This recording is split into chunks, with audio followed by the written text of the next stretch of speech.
Hello friends, मैं हूं घनश्याम महेश और स्वागत है आप लोगों का मेरे यूट्यूब चैनल घनश्याम जीके में। तो आज हम हमारे अगले टॉपिक के बारे में देखेंगे कोशिका या सेल। यह मानव की या जीवों की कार्यात्मक व संरचनात्मक इकाई है। जैसे कि हमने पहले भी देखा है कि कोशिका और अकोशिका के बीच की कड़ी किसे कही गई थी? कोएसरवेट्स को। कोएसरवेट्स जो प्रारंभिक कोशिका थे। इसके संरचना के आधार पर इसे दो भागों में विभक्त किया गया है, मोनेरन प्रकार का और प्रोटिस्टियन प्रकार का, जिसे हमने पहले भी वीडियो में देख चुके हैं।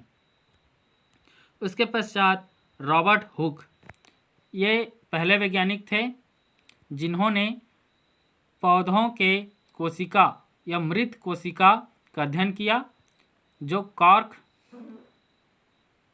या पौधों के छाल का था।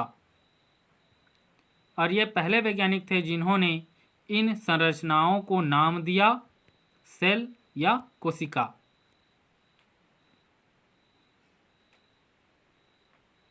और इन्हें कोशिका विज्ञान का जनक भी कहा जाता है।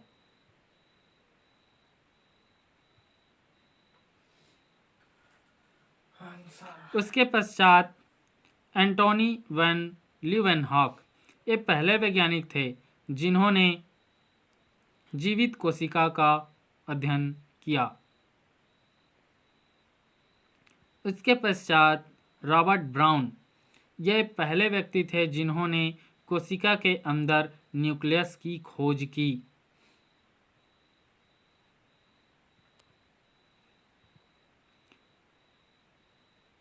पुरकिंजे वैज्ञानिक, इन्होंने कोशिका में उपस्थित गाढ़े द्रव को प्रोटोप्लाज्म या जीव द्रव्य कहा।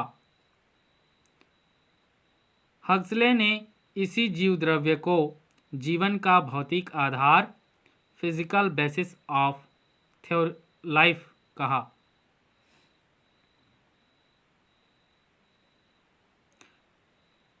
क्लाउड और पैलेड इलेक्ट्रॉन माइक्रोस्कोप के द्वारा या इलेक्ट्रॉन सूक्ष्मदर्शी द्वारा कोशिका के अल्ट्रा स्ट्रक्चर का अध्ययन किया।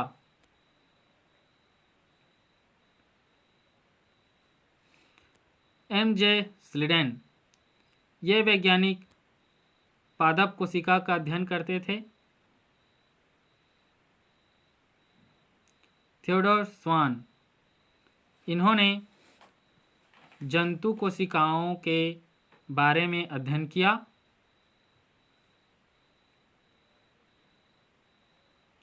और इन दोनों ने मिलकर एक थ्योरी दी जिसे स्लीडेन स्वान थ्योरी या कोशिका थ्योरी, सेल थ्योरी कहा जाता है।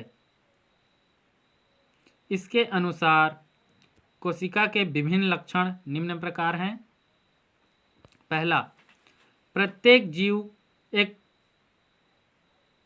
की संरचनात्मक व क्रियात्मक छोटी इकाई के रूप में कोशिका होती है।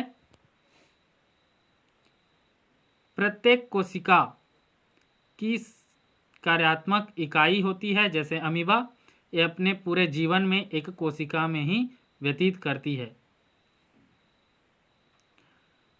कोशिका आनुवांशिकता की इकाई है क्योंकि इसी के अंदर डीएनए जैसा आनुवांशिक पदार्थ होता है।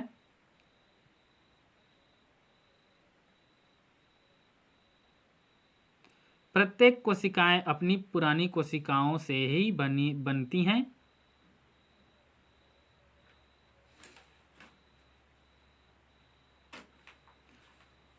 हमारे शरीर में जो भी क्रियाएं होती हैं उसका मुख्य क्रियान्वयन कोशिकाओं के द्वारा ही होता है, अर्थात कोशिकाओं में हुए परिवर्तन के कारण ही क्रियाएं होती हैं।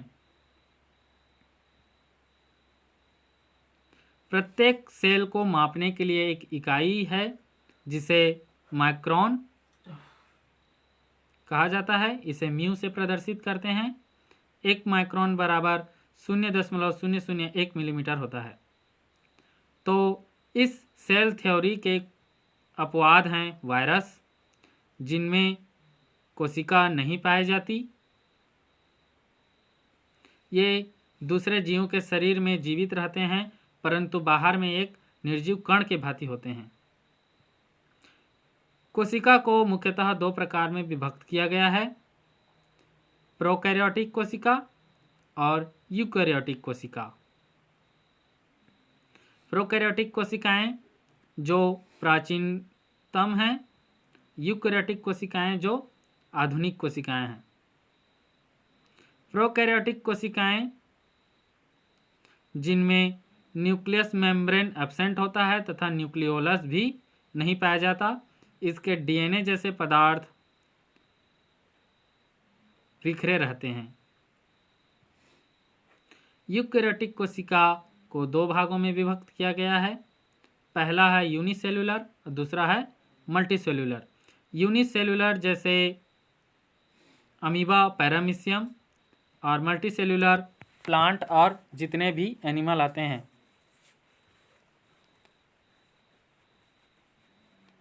तथा फंगस, एल्गी, जीवाणु इसी में आते हैं। अमीबा यूनिसेल्युलर, ये एक कोशिकीय जीव है और अपने जीवन पर्यंत तक एक कोशिका में ही जीवन व्यतीत करता है तथा क्रियाएं करता है। मल्टीसेल्युलर ऑर्गेनिज्म अर्थात प्लांट और जंतु तथा कुछ फंगाई और अन्य जीव आते हैं।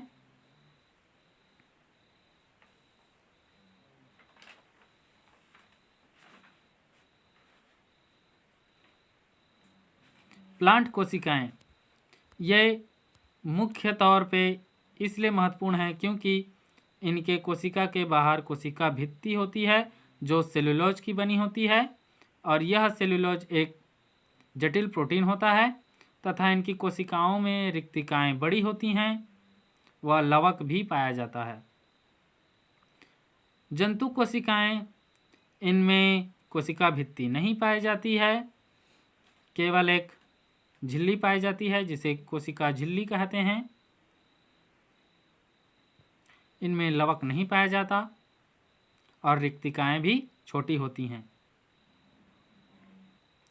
मानव कोशिका के बारे में अगर देखें तो मानव शरीर मल्टीसेलुलर है और इसमें विभिन्न प्रकार की कोशिकाएं पाई जाती हैं, जैसे stem cells, bone cells, blood cells, muscle cells, nerve cells आदि। मानव कोशिकाओं को दो भागों में विभक्त किया गया है, सोमैटिक सेल्स कायिक कोशिकाएं और जर्मिनल सेल्स या प्रजनन क्रिया में भाग लेने वाली कोशिकाएं।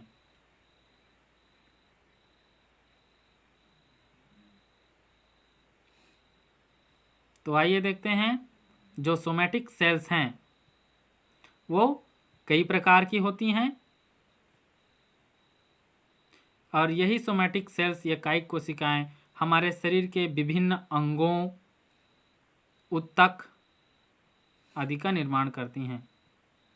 जैसा कि हमने देखा कि कई कोशिकाएं ऊतक और कई ऊतक मिलकर हमारे अंग और कई अंग मिलकर अंग तंत्र व संपूर्ण शरीर अंग तंत्र मिलकर बॉडी शरीर का निर्माण करते हैं। जर्मिनल सेल्स या जनन कोशिकाएं ये दो प्रकार की होती हैं, नर में यह स्पर्म कोशिका और मादा में यह ओवा या अंड कही जाती हैं। स्पर्म सेल्स ये नर में पाए जाने वाले कोशिकाएं हैं तथा ये स्वयं प्रचलन कर सकते हैं और यह प्रजनन में भाग लेते हैं। ओवम कोशिकाएं ये मादा जनन कोशिका है जो जनन क्रिया में भाग लेती हैं।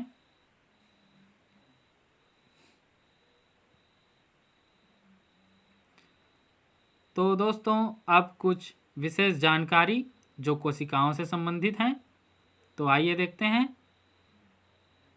पहला, ऑस्ट्रिच या शुतुरमुर्ग का अंडे का जो कोशिका है वो जंतुओं में सबसे बड़ी कोशिका है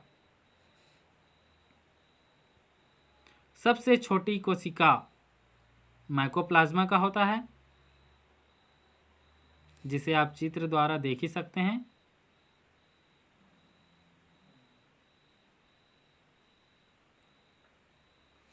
मानव शरीर में जो इरिथ्रोसाइट्स, आरबीसी या रेड ब्लड सेल्स या लाल रक्त कणिकाएं होती हैं, इनमें केंद्रक नहीं पाया जाता। मानव शरीर की सबसे लंबी कोशिका न्यूरॉन या नर्व सेल्स होती हैं।